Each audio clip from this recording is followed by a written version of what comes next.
Throughout this month on the Homeschool Art Revolution YouTube channel, I am excited to share with you some really fun books about artists who celebrate their birthday this month. First up is Barbara Hepworth. She was a British sculptor and she was born on the date that I'm publishing this video, January 10th, in 1903. She was from England and she was hugely inspired by nature and her surroundings and her environment, and she is known for her abstract sculptures. I love this quote that she said, "I rarely draw what I see, I draw what I feel in my body." And I think that this is such an important idea as we introduce kids to artists and invite them to create their own art inspired by what they learn, because oftentimes kids are told to draw what they see. Look at something and draw what you see. And Barbara Hepworth is saying the opposite. She says she rarely draws what she sees. Kids feel things in their body at this age. Everything is kinesthetic, everything is tactile. And so when you can create art from this awareness, it is so spectacular. Barbara Hepworth's art is so amazing. She was a revolutionary thinker. She created these completely new kind of free-form abstract sculptures out of a variety of materials. And she's known for creating art that has this void in the middle of it, some kind of a hole or a space or an opening. And this really teaches us the importance of white space, the importance of a quiet moment, the importance of what that negative space adds to what we are seeing, the positive kind of form of the sculpture.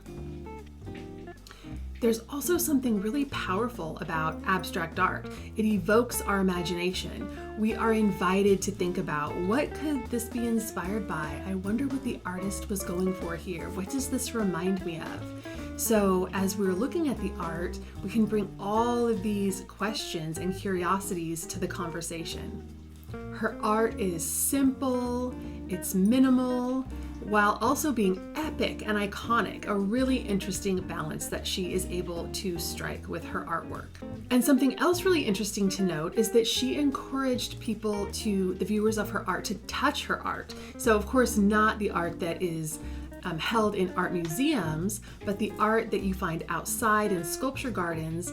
It was her desire that viewers could touch it, feel the texture, look around it, see how the art changes as you view it from a different viewpoint, and come back day after day. What does it look like on a sunny day? What does it look like on a cloudy day? What does it look like at sunset or noon or sunrise? All of these things will completely change your experience of the sculpture when it is outside in nature, which is what inspired so much of her sculpture. So I have a couple of fun books to recommend if you are interested in diving in and learning a little bit more about Barbara Hepworth. She's also one of our featured artists who we have studied extensively inside the studio membership. So be sure to hop on the waitlist so you'll be the first notified the next time we open enrollment if you would like a full unit study with all kinds of art discussions and activities. The waitlist is at arthistorykids.com/waitlist. But these books are amazing. Now, this one I believe is out of print now, and this was a whole series. I also have the Georgia O'Keeffe version of this book. It's published by the Tate Museum, Tate Publishing. And if you ever do see this in a used bookstore or your library, this is a really fun book. And I love how it's minimal, just like her art. It gives us a lot of interesting things to think about, interesting questions to ponder, and it's just enough to kind of feel like you've learned something about the artist without being a huge book that's going to take forever to read. The next one is, I believe, still being published, so this should be fairly easy to find, and this one is especially cute because you kind of go on this journey with these little mice who go to the art museum and they ponder the sculptures and they look around. I love this because these little mice are our guides. They're our art guides through this journey of seeing Barbara Hepworth's art. So it's just really fun to be on this adventure with them. This is story based, It's really exciting because the mice are there at night. So I just really love everything about this book.